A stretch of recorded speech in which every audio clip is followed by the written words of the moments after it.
The Infinite Tuesday Problem, in which a perfectionist discovers that temporal mechanics don't appreciate being micromanaged.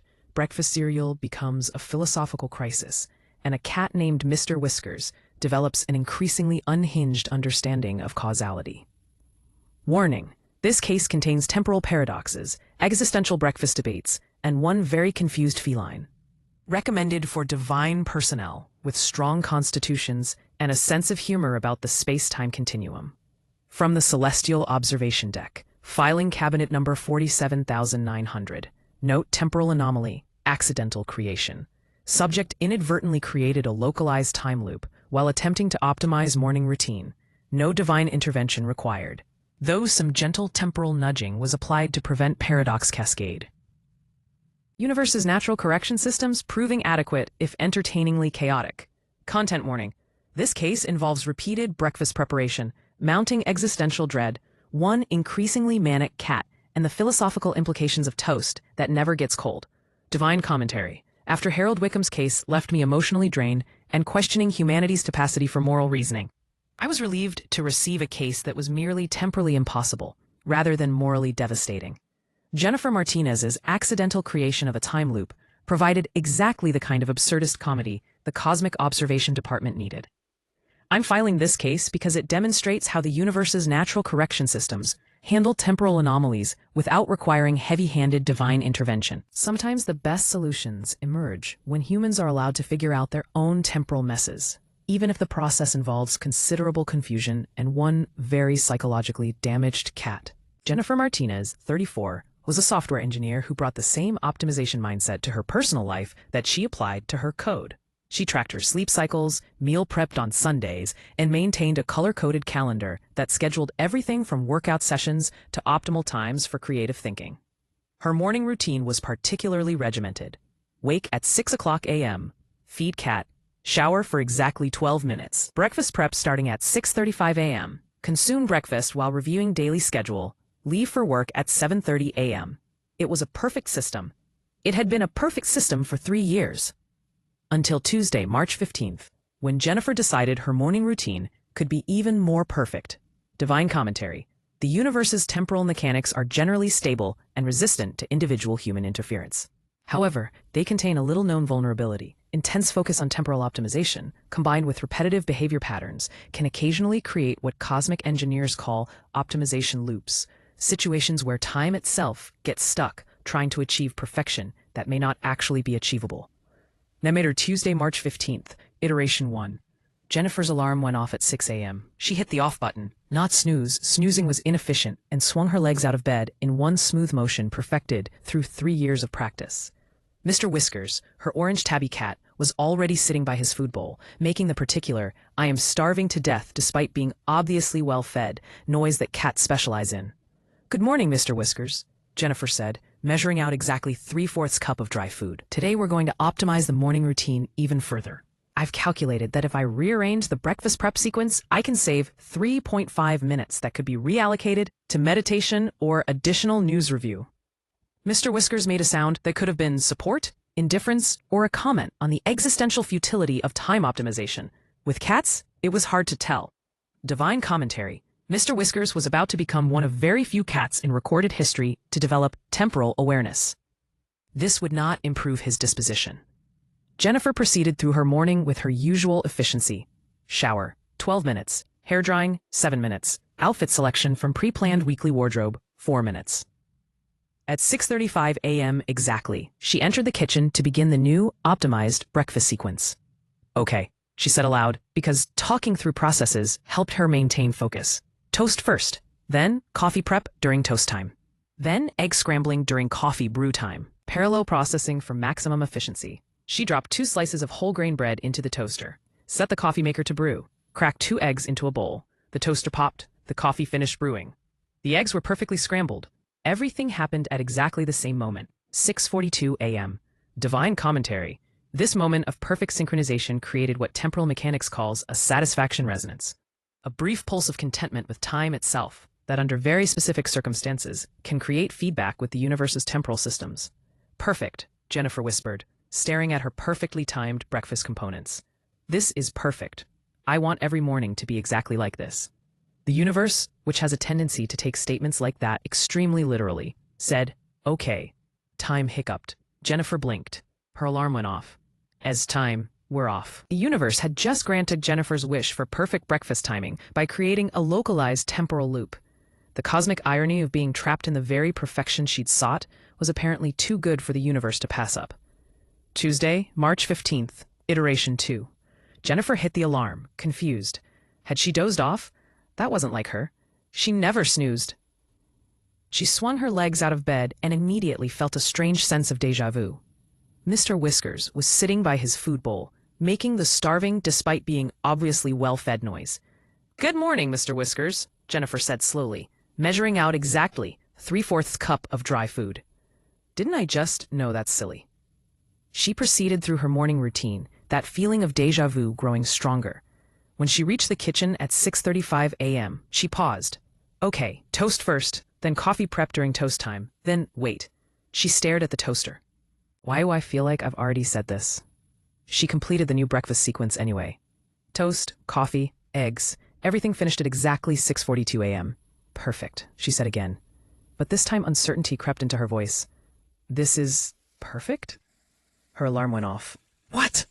Divine commentary. Jennifer's realization that something was temporarily wrong arrived approximately 30 minutes faster than average for accidental time loop creation. Her pattern recognition skills, usually applied to debugging code, were now being applied to debugging reality itself. Tuesday, March 15th, Iteration 7. By the 7th iteration, Jennifer had confirmed that she was definitely stuck in some kind of time loop. This is impossible, she told Mr. Whiskers, who was making increasingly frantic versions of the starving noise. Time loops don't exist. This is a neurological event. I'm having a stroke. This is a very organized stroke. She measured out 3/4 cup of cat food for the 7th time. Mr. Whiskers stared at his bowl, then at Jennifer, then at his bowl again. His pupils were enormous. You feel it too, don't you? Jennifer whispered. You remember the other iterations. Mr. Whiskers made a sound like a dial-up modem having an existential crisis. Divine commentary. Mr. Whiskers had indeed developed temporal awareness, likely due to his proximity to Jennifer during the initial loop creation. Cats already exist in a state of quantum superposition between caring deeply and not caring at all about their humans. Adding temporal awareness to this mix created what could only be described as feline psychological chaos. Jennifer decided to experiment. She would change things, do her routine differently. Break the pattern. At 6:35 a.m., instead of starting with toast, she started with eggs. The toaster spontaneously activated itself and began toasting bread she hadn't put in it. What? Jennifer said, watching bread materialize in the toaster slots. The coffee maker turned on by itself. The eggs scrambled themselves in the pan while she watched. At exactly 6:42 a.m., everything was finished. Perfect, the universe seemed to whisper. Her alarm went off. No, Jennifer shouted. No, not perfect. Deeply imperfect. Temporally illegal. Mr. Whiskers was now making a noise that sounded like he was trying to communicate complex mathematical concepts but only had meows to work with. Divine commentary. The universe's optimization had become self-reinforcing. Jennifer's breakfast was now occurring in a state of temporal perfection, whether she participated or not. This was going to require creative problem-solving. Tuesday, March 15th, Iteration 15, strong. Okay, Mr. Whiskers, Jennifer said, sitting cross-legged on the kitchen floor at 6:35 a.m. We're not doing the breakfast routine. We're just going to sit here. Time can't loop if we don't complete the pattern, right? Mr. Whiskers, who had progressed from confused to manic to what could only be described as temporally enlightened, sat next to her and vibrated slightly. They sat. The toast made itself. The coffee brewed itself. The eggs scrambled themselves. At 6:42 a.m., the completed breakfast sat on the counter, perfectly prepared, steaming gently. This is fine, Jennifer said, her eye twitching. This is a completely normal temporal anomaly. I'm just going to sit here until 7:30, and then her alarm went off. I hate this so much. Mr. Whiskers had started walking in circles, counterclockwise, as if trying to manually reverse time. Divine commentary. Jennifer's attempts to break the loop by not participating had failed because the loop wasn't about her actions. It was about the achievement of perfect breakfast timing. The universe had created a state of temporal perfection that would continue regardless of her cooperation. So Tuesday, March 15th, Iteration 23. Jennifer was lying on her bed, staring at the ceiling, when her alarm went off for the 23rd time. Mr. Whiskers, she said without moving. I have a theory. Mr. Whiskers, who now looked like he'd consumed several energy drinks and developed the ability to perceive multiple timelines simultaneously, made an encouraging chirping noise. The loop keeps resetting at 6:42 a.m., right when the perfect breakfast is complete. What if the perfection is the problem? Mr. Whiskers stopped vibrating and looked at her with eyes that suggested he'd been waiting for her to figure this out for approximately 17 iterations.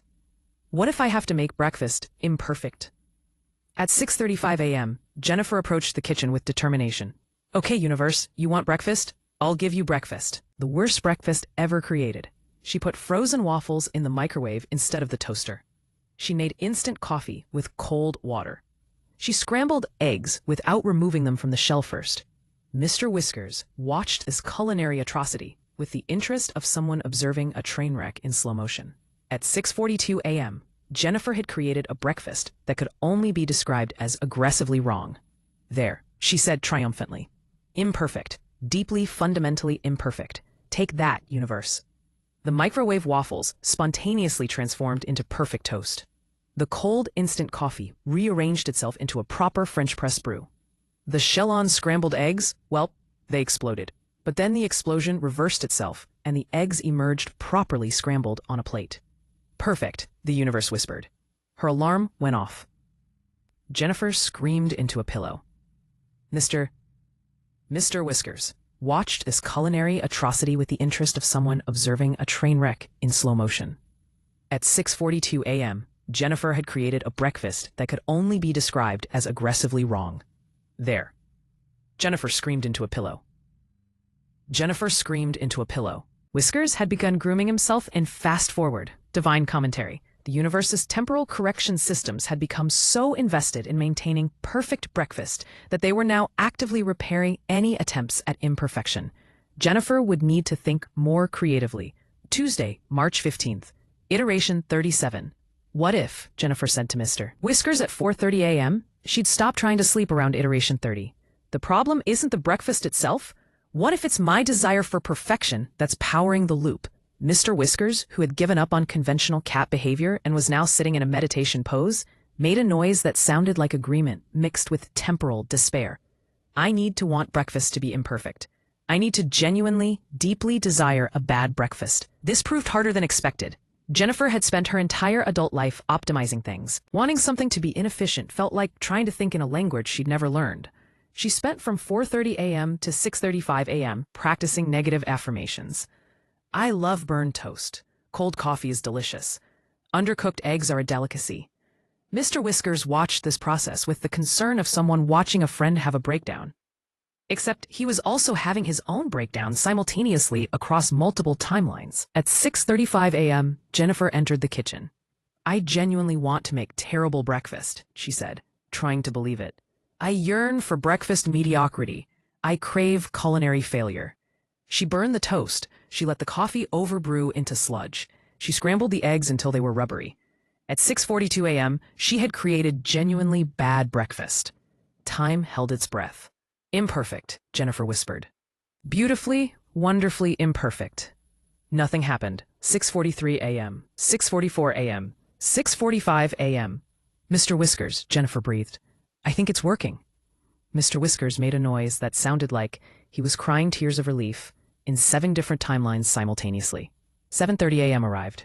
Jennifer didn't leave for work. She sat at her kitchen table, staring at her terrible breakfast, watching the clock tick forward into time she'd never experienced before. 7:31 a.m. We did it, she whispered. Then her alarm went off. No. Divine commentary. Jennifer had successfully broken the perfection loop, but she'd missed a crucial detail. The loop reset at 6 a.m., not at the moment of breakfast perfection. Breaking the breakfast perfection only stopped one of the loop's reinforcement mechanisms. The primary temporal anchor remained intact. Tuesday, March 15th, iteration 44.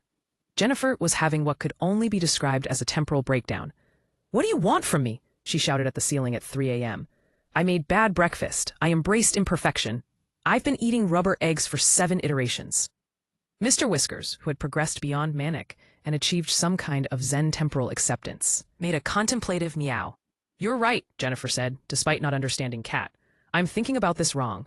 The loop started when I wished for every morning to be exactly like that perfect moment. What if I need to unwish it?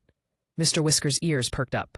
What if I need to want something different? Not just imperfect breakfast, but a different morning entirely. At 6:35 a.m., Jennifer did something she hadn't done in 3 years. She completely ignored her routine. She didn't make breakfast. She didn't shower. She put on pajamas instead of work clothes. She sat on her couch and read a book she'd been meaning to get to for months. Mr. Whiskers, sensing something significant, jumped into her lap. At 6:42 a.m., nothing happened in the kitchen. At 7:30 a.m., Jennifer was still reading. At 8 a.m., she realized she'd been reading for over an hour without any temporal reset. Mr. Whiskers, she said slowly, I think the loop wanted me to choose something different. Not just make bad breakfast, but want a different kind of morning entirely. Mr. Whiskers purred. It was the first normal cat sound he'd made in approximately 37 iterations. 9 a.m. arrived, then 10 a.m., then noon. Tuesday, March 15th was moving forward. We're free, Jennifer whispered, crying slightly. We're actually free. Mr. Whiskers, exhausted from his journey through temporal awareness, fell asleep in her lap. Time continued forward, linear and imperfect and absolutely beautiful. Divine commentary. The universe's temporal correction systems had released the loop once Jennifer demonstrated genuine desire for variation rather than optimization. The lesson was clear. Perfection is a temporal dead end. Growth requires change, and change requires accepting that some mornings will be messy, inefficient, and beautifully imperfect. Wednesday, March 16th. The aftermath. Jennifer called in sick to work. She'd technically lived through approximately 47 Tuesdays and needed a day to process. Mr. Whiskers remained somewhat psychologically damaged by his temporal experience. He would occasionally stare at his food bowl as if remembering being fed 47 times in a row, then look at Jennifer with eyes that suggested he'd seen things no cat should see. Jennifer's approach to morning routines changed fundamentally. She still enjoyed efficiency, but she'd learned to appreciate variation. Some mornings she had perfect toast. Some mornings she burned it. Both were acceptable. She started a journal to document the experience. Entry 1. What I learned from being trapped in Tuesday. 1. Perfection is a temporal trap. 2. The universe has a sense of irony. 3. My cat is apparently capable of temporal awareness, and it broke him slightly. 4. Sometimes the best morning is the one that surprises you. Rubber eggs are terrible, and I never want to eat them again. Divine commentary. Jennifer's time loop required minimal divine intervention. Just some gentle temporal nudging to ensure the correction systems didn't overcorrect and create a paradox cascade. The universe's natural teaching methods had successfully conveyed the lesson. Optimization has its place, but life requires room for chaos, change, and the occasional terribly cooked breakfast. The cosmic lesson Jennifer Martinez's case demonstrated several principles about temporal mechanics and human psychology. Temporal vulnerability. The universe's time stream is generally stable, but intense focus on perfect repetition can create optimization loops where time gets stuck trying to achieve impossible perfection. The perfection paradox. True perfection in temporal terms means no variation, which equals no movement forward, essentially a form of temporal death. Feline temporal sensitivity. Cats, existing as they do in quantum superposition, are more susceptible to temporal awareness than most creatures. This is not necessarily good for the cat's mental health. Natural correction. The universe's temporal systems ultimately guide humans toward resolution of their own time loops, but the lessons must be learned rather than imposed. B. Strong. The value of imperfection. Growth, change, and forward momentum require accepting that not every moment will be optimal. And that's not only acceptable, but necessary. B. Jennifer's case provided a welcome relief after Harold Wickham's heavy moral calculations. Sometimes, cosmic justice is about teaching humans that their quest for perfect control is itself the problem, and the solution is embracing the beautiful chaos of unoptimized existence. B. Mr. Whiskers remains slightly traumatized by his temporal experience and would occasionally exhibit what could only be described as temporal flashbacks, moments where he would stare into space as if perceiving multiple timelines simultaneously. Jennifer bought him expensive treats and tried not to think about the fact that she'd accidentally given her cat existential dread. The universe's temporal correction systems logged the case as successfully resolved through natural learning processes, and noted that optimization-based time loops are increasingly common in populations with access to productivity apps and time-tracking software. 6 months later, Jennifer Martinez maintained her newfound appreciation for imperfection. Her morning routine varied day by day, sometimes efficient, sometimes chaotic. Always moving forward. Mr. What? Whiskers eventually recovered most of his normal cat personality, though he never quite looked at his food bowl the same way again. He developed what Jennifer called temporal wisdom, a tendency to sit very still and stare at nothing while apparently contemplating the nature of causality. On the anniversary of the loop, Jennifer made perfect toast, perfect coffee, and perfect eggs. They all finished at exactly 6:42 a.m. She looked at her perfect breakfast for a long moment. Then she deliberately burned a second piece of toast. Just to be safe, she told Mr. Whiskers. He meowed his approval, sounding only slightly haunted by memories of 47 consecutive Tuesdays. Time continued forward, imperfect and beautiful, and absolutely free.